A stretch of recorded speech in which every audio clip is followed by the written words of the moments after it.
तरह पीएचडी का जो है, अगर किसी भी सब्जेक्ट में कोई स्टूडेंट इंटरेस्टेड होता है या है, तो उसके लिए मैं मेरी यही एडवाइस होगी कि वो ग्रेजुएशन पीरियड में ही जैसे डिफरेंट सब्जेक्ट्स होते हैं, हर स्ट्रीम में डिफरेंट सब्जेक्ट्स होते हैं, वो इसलिए करवाए जाते हैं कि इंसान किसी एक सब्जेक्ट में ज़्यादा इंटरेस्ट दिखाता है कि नहीं, मैं इस सब्जेक्ट को आगे आगे ले लेके जाओ। जाऊंगा, इसमें अपनी जो है अपनी पहचान बनाऊंगा, अपना फील्ड इसी से सेटअप करूंगा।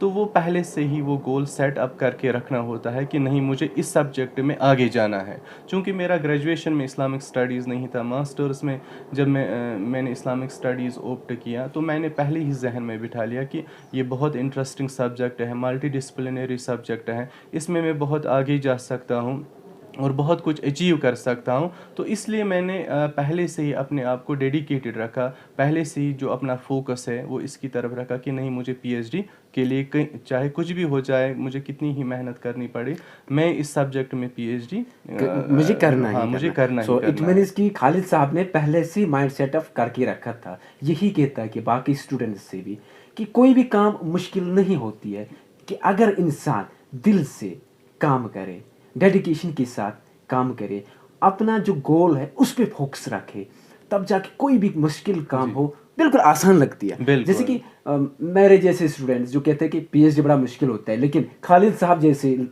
लोग, शख्सियात, इनके सामने बिल्कुल पीएचडी आसान होता है। ये क्यों? इन्होंने इसको आसान बना दिया।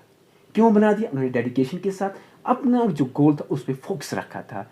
तो ये पीएचडी जो है, इसमें जी किस तरह की स्टडी करनी पड़ती है? जी, ये सब्जेक्ट रेलेवेंट ही स्टडी होती है। जैसे आपने कोई थीम ऑप्ट किया पीएचडी में कि मैं इस फील्ड पे काम करूँगा, चाहे वो साइंस से रिलेटेड हो, सोशल साइंसेस से रिलेटेड हो, ह्यूमैनिटीज़ सब्जेक्ट हो, या आर्ट्स का कोई यस। सब्जेक्ट हो। मैं आपको इस तरह ये समझाने की कोशिश करूँगा, अपने जो हमारे नाजरीन हैं उनको भी, जो मोस्टली स्टूडेंट्स ही यस यस होंगे। यस। ये इंसान आप समझिए कि ये एक जनरल एरिया से आप एक स्पेसिफिक फील्ड में आ जाते हैं, यानी आप इसको निचोड़ते हैं। बिल्कुल। मिसाल के तौर पर, हम इस मकान में हैं, ये मकान बहुत बड़ा है, ये हम इसको जनरलाइज करते हैं, लेकिन इस मकान के एक छोटे से कमरे में हम इस टाइम बैठे हुए, तो हमने इसको स्पेसिफाई किया हुआ है। बेशक। हम पूरे मकान में नहीं बैठे, हम एक कमरे में बैठे बैठे हुए हैं। हुए हैं, लेकिन वो एक मकान के अंदर ही है। इसी तरह जो स्टडीज़ का मसला होता है पीएचडी में, जो मास्टर्स में आप डिफरेंट जो पेपर्स होते हैं वो पढ़ते हैं, और उन पेपर्स में डिफरेंट टॉपिक्स होते हैं, उनको आप स्टडी करते हैं, लेकिन उन टॉपिक्स को, सभी टॉपिक्स को मिला के इंसान का जहन एक टॉपिक पे वो फिट हो जाता है, उसको इंटरेस्ट होता है कि नहीं, मैं इस फील्ड में काम करूँगा, उसका जहन उसी की तरफ हो जाता है। तो इसी तरह पीएचडी का भी है। मास्टर्स में हम बहुत सारे सब्जेक्ट्स का या बुक्स बिल्कुल। का मुताला करते हैं, स्टडी करते हैं, पेपर्स पढ़ते हैं, लेकिन पीएचडी में जाके हम एक सिलेक्टेड थीम पे काम करते हैं, और वो सिलेक्टेड थीम स्पेसिफाई करते हैं, और फिर उसी को फिर हम जनरलाइज जनरल। करते यस हैं, यस यस। यानी उसको फिर एक उसके ज़रिए से एक वसअत पैदा करते हैं दूसरे लोगों को आने के लिए। तो आपको कौन सा प्रोग्राम था पीएचडी में? जी, मेरे इंटरेस्ट्स जो थे पीएचडी में कि मैं किस किस थीम पे काम करूं, तो वो कई सारे थे। जैसे मेरा इंटरेस्ट जो था हदीस स्टडीज़ पे था, कुरानिक स्टडीज़ पे भी था। इसी तरह जो मॉडर्न रिवाइवलिस्ट मूवमेंट्स है या ट्रेंड्स जो हैं, उन पे मेरा इंटरेस्ट था। तो फाइनली मैंने इसी को, जो मॉडर्न ट्रेंड्स है या मॉडर्निस्ट बिल्कुल। थॉट जो जैसे है। कि एक बुक भी जी मेरे सामने जी पढ़ी जी, हुई है, Islamic in the modern world. World, जी जी सो ये इसी तरह की बात चल रही है। हाँ जी, जी जी, आगे। ये 2020 में हमने ये कंपाइल की थी, ये book Islam in the modern world, thinkers, trends and movements. तो इसमें जो है साउथ एशिया से लेके वेस्ट एशिया तक जितने भी इस्लामिक स्कॉलर्स हैं, जिनका वर्ल्ड रिप्यूटेड वो कंट्रीब्यूशन रहा है, जो वर्ल्ड रिप्यूटेड रिनाउंड स्कॉलर्स रहे हैं, उनको उनके थॉट को मेंशन किया गया है। इसी तरह जो डिफरेंट मोमेंट्स रहे मुस्लिम वर्ल्ड में, उनको मेंशन किया गया है फ्रॉम द प्रोफेटिक पीरियड से। Yes yes. जी जी, from the initial stage initial stage से प्रेजेंट पीरियड टिल तक। नाउ। हाँ। जी जी तो यहाँ तक का दौर हासिल कंप्लीट किया है खालिद साहब ने। तो बहुत माशाल्लाह, बहुत सारे बड़े बड़े बुक्स भी मेरे सामने पड़े हुए जिनका मुताला किया हुआ है खालिद साहब ने। अपने थीसिस भी उन्होंने रखे हुए हैं, اپنی یونیورسٹی میں، تب جا کے یہ ڈگری کمپلیٹ ہوتی. تو میں جاننا چاہتا ہوں کہ کن کن شخصیاتوں کا سہارا مطلب ایک سپورٹ رہا آپ کو، ان کا نام جاننا چاہتا ہوں اور ان کا یوگدان جاننا چاہتے ہیں ہم. جی، جہاں تک اس کا سپورٹ کا تعلق ہے تو سب سے پہلا جو سپورٹ ہے وہ اللہ تعالیٰ کا ہر ایک انسان کے ساتھ ہوتا ہے. جو انسان ڈیڈیکیٹڈ ہو، جس نے انسان نے ذہن میں بٹھا لیا ہو کہ مجھے کچھ اچیو کرنا ہے، تو اس کے بعد پیرنٹس نے فلی سپورٹ کیا. انہوں نے سیکریفائسز کی، مجھے آگے بڑھانے کے لیے بہت سپورٹ کیا. اس کے بعد میرے جو بردرس ہیں انہوں نے فلی سپورٹ کیا. پرٹیکولرلی جو میرے ایک بھائی ہیں مسٹر ظہور احمد، انہوں نے فل ڈیڈیکیشن دکھائی، جیسے وہ خود اسٹڈی کر رہے تھے تو اس طرح سے مجھے آگے بڑھانے کے لیے انہوں نے وہ کوشاں تھے کہ یہ آگے بڑھے. اس کے علاوہ میرے دوست بھی تھے کچھ جنہوں نے سپورٹ کیا، فلی سپورٹ کیا، ایٹ دا اینڈ تک سپورٹ کیا. اور ٹیچرس میں بھی بہت سارے ٹیچرس تھے جو پہلے سے ہی میرے ساتھ منسلک تھے، جن سے تعلق تھا میرا، اور میں بھی ان سے بہت کچھ استاد سے انسان سیکھتا ہی ہے. اور اینڈ پیریڈ تک جو یہ سلسلہ جاری رہا، اور الحمدللہ آج بھی یہ جاری ہے. اپنے اساتذہ صاحبان سے میں آج بھی سیکھتا ہوں، جنہوں نے مجھے بچپن سے پڑھایا ہوا ہے. جب بھی ان سے ملنا ہوتا ہے تو دل کو خوشی ہوتی ہے کہ یہ وہ لوگ ہیں جنہوں نے مجھے تعمیر کیا، جنہوں نے مجھے کنسٹرکٹ کیا. میں خود یہاں پہ نہیں پہنچا ہوں، بلکہ ان کی محنتوں سے، ان کے لگن سے، جب انہوں نے میری اور وہ اپنے آپ کو منسلک کیا، تب جا کے میں آج اس سٹیج پہ ہوں. تو ماشاء اللہ آپ کھرا اترے ہیں ان کے حوصلوں پہ، جو انہوں نے امیدیں رکھے ہیں آپ بالکل انہوں نے ان کو کمپلیٹ کر کے رکھا. اس بار بھی جب میر صاحب گھر سے باہر نکلتے ہوں گے، یعنی آپ کے والد صاحب، تو بڑے ان کا سینہ بڑا چوڑا ہوگا کہ میرا خالد صاحب بیٹا ہے جنہوں نے پی ایچ ڈی کی ڈگری حاصل کی. خالی والدین نہیں، ریلیٹیوز ہیں، فرینڈس ہیں، جیسے کہ میں کافی دور سے آیا اپنے فرینڈ سے ملنے کے، انہوں نے پی ایچ ڈی حال ہی میں کمپلیٹ کیا ہوا ہے. یہ ایک مطلب ہوتا ہے کہ کسی چیز کو حاصل کرنا. مطلب کیا ہوتا ہے؟ جیسے جب خالد صاحب نے پی ایچ ڈی کی ڈگری حاصل کی، تب جا کے میں ان سے ملنے آیا ہوں. یہ اس پی ایچ ڈی کی ڈگری کی ویلیو ہے. خالی اتنا نہیں، جب ان کے ریلیٹیوز سوسائٹی میں جاتے ہوں گے تو بڑے سینہ تان کے کہتے ہوں گے خالد صاحب ہمارا بیٹا ہے. جو بڑے دور کے رشتے دار ہوتے ہیں وہ بھی کہتے ہیں بڑا کلوز ریلیٹیو ہے ہمارا خالد صاحب. یہ اس کا مطلب ہوتا ہے جب ایک انسان کوئی اچھا سا کارنامہ کر کے دیتا ہے اور والدین کو بھی اس سے عزت ملتا ہے ماشاء اللہ، اور والدین بھی خوش ہوتے ہیں.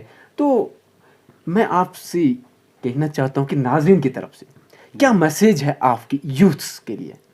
جی، جیسے میں نے پہلے ہی مینشن کیا کہ کسی بھی کام کو کمپلیٹ کرنے کے لیے ڈیڈیکیشن کا ہونا بہت ضروری ہے. کوئی بھی چیز انسان حاصل کر سکتا ہے محنت سے، محنت کے بغیر کوئی چیز انسان کو حاصل نہیں ہوتی ہے. اور کوئی انسان جیسے موسٹلی میں نے یہ آبزرو کیا ہوا ہے، اسٹوڈنٹس میں رہا ہوں، میں اسٹوڈنٹ لائف اسپینڈ کی ہے اور اسٹوڈنٹس کو پڑھایا بھی ہے، تو اکثر اسٹوڈنٹس کو میں دیکھتا ہوں وہ امید بہت زیادہ رکھتے ہیں اور کرتے بہت کم ہیں. جو پریکٹیکل لائف ہے اس میں بہت کم کرتے ہیں اور امیدیں بہت زیادہ رکھتے ہیں. ڈریمز ان کے بہت بڑے ہوتے ہیں، لیکن ان ڈریمز کو کمپلیٹ کرنے کے لیے، ان کو اپنے ڈیزائرز کو فلفل کرنے کے لیے وہ محنت بہت کم کرتے ہیں.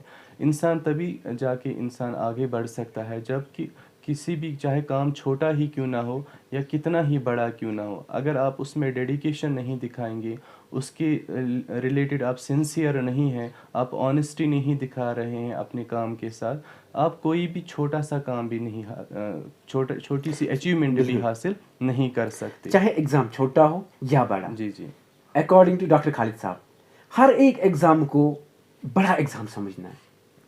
چاہے کسی بھی سبجیکٹ کا ایگزام ہو، یہ سمجھنا کہ یہ بڑا ایگزام ہے، یہ کوئی چھوٹا بڑا ایگزام نہیں ہے. چاہے فرسٹ کلاس سے لے کے یونیورسٹی، پی ایچ ڈی وغیرہ، کے ایس آئی ایس جو بھی ایگزام ہو، بڑا محنت کے ساتھ اس میں محنت کرنی ہے، تب جا کے کوئی کام حاصل ہوتی ہے یا پھر کوئی ڈگری حاصل ہوتی ہے.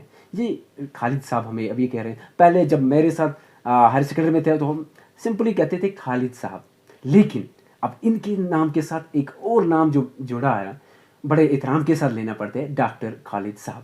تو میں کہتا ہوں کہ آپ یوتھ جو ہمیں دیکھ رہے ہیں، آپ تھوڑا سا انسپائر ہو جائیں، کیونکہ میرا مقصد یہی ہوتا ہے کہ ایسے شخصیاتوں کو آپ کے سامنے لاؤں जिनसे आप और मैं इंस्पायर हो जाएं और हम भी कुछ ना कुछ करें। जैसे खालिद साहब इस वक्त सोसाइटी में निकलते हैं, सब बड़े एहतराम से इनका नाम लेते हैं, डॉक्टर खालिद साहब। तो हम भी ऐसा कोई काम करें कि सोसाइटी में इज्जत मिले। जब इंसान एक सेल्फ रेस्पेक्टेड होता है ना, अपने आप को इज्जत करने वाला होता है, उसी को समाज में भी इज्जत मिलता है। तो अल्लाह के सामने भी वही बंदा बड़ा प्यारा होता है जो हमेशा दूसरों को भी इज्जत करता है और ख़ुद को भी इज्जत करता है। माशाल्लाह, अगर मैं डॉक्टर साहब की डिग्रियां यहाँ गिन लूँ तो इनके सर के इतने हैं मेरे सामने, एक एक करके नाम बोलना बड़ा मुश्किल होगा कि अब मैं एक एक करके नाम तो नहीं बोलूँ, लेकिन ये अवार्ड सर्टिफिकेट है। सो ये हैं कुछ अवार्ड्स के। ये इतने सर्टिफिकेट्स के हाथ में भी नहीं आते हैं। ये है अवार्ड जो खालिद साहब को मिला हुआ है। India top 100। जी, इंडिया प्राइम अवार्ड है, 2022 का मुझे मिला है, टॉप 100 रिसर्चर्स का अवार्ड। माशाल्लाह माशाल्लाह। और ये इतने ढेर सारी डिग्रियां हैं और ये इतनी मोटी मोटी किताबें हैं जो खालिद साहब ने, जिनका मुताला किया खालिद साहब ने, कंपाइल की हुई है, लिखी हुई है। जी, ये मतलब आपने लिखी हुई है? जी, ये मैंने खुद लिखी है। माशाल्लाह। ये मेरी थीसिस है पीएचडी की, जिसपे मुझे पीएचडी का अवार्ड मिला। बिल्कुल बिल्कुल बिल्कुल। इसको दो जूम करके जरा दिखाइए। तो ये कब कंप्लीट किया आपने? ये पिछले साल 2021 में मेरी कंप्लीट हुई है। अच्छा। और इससे पहले मैंने बिल्कुल इस पे लिखा हुआ है रिसर्च खालिद हुसैन मीर साहब। जी। माशाल्लाह। तो नाजरीन, ये थे हमारे आज के मेहमान और हमारे एरिया के मशहूर शख्सियत जिनका नाम बड़ा प्यारा है। इनकी फेस जो है, इनकी तारुफ है, क्योंकि जब हम हायर सेकेंडरी में पढ़ते थे माशाल्लाह तब भी ये इस्लामिक टाइप का बंदा था, तो आखिर में उन्होंने इस्लामिक में ही पीएचडी की डिग्री हासिल की है। सो मेरी भी आप सबसे यही गुजारिश है, इन जैसी शख्सियातों से मिलिए, आके मिलिए, कुछ ना कुछ हासिल कर ले। जैसे कि मैंने भी बहुत कुछ सीख लिया है आज खालिद साहब से कि एग्ज़ाम की तैयारी बड़ी डेडिकेशन के साथ करनी होती है, चाहे छोटा एग्ज़ाम हो या बड़ा एग्ज़ाम हो। नाजरीन, आपको अगर हमारे चैनल की प्रोग्राम्स, वीडियोज़, टॉपिक्स पसंद आ रहे हैं तो चैनल को सब्सक्राइब कर लें, बेल आइकन दबाना, ताकि लेटेस्ट वीडियोस आप तक जल्दी पहुंचेंगे। तो नाजरीन, खालिद साहब की तरफ से, मेरी तरफ से, सब की तरफ से अस्सलाम वालेकुम।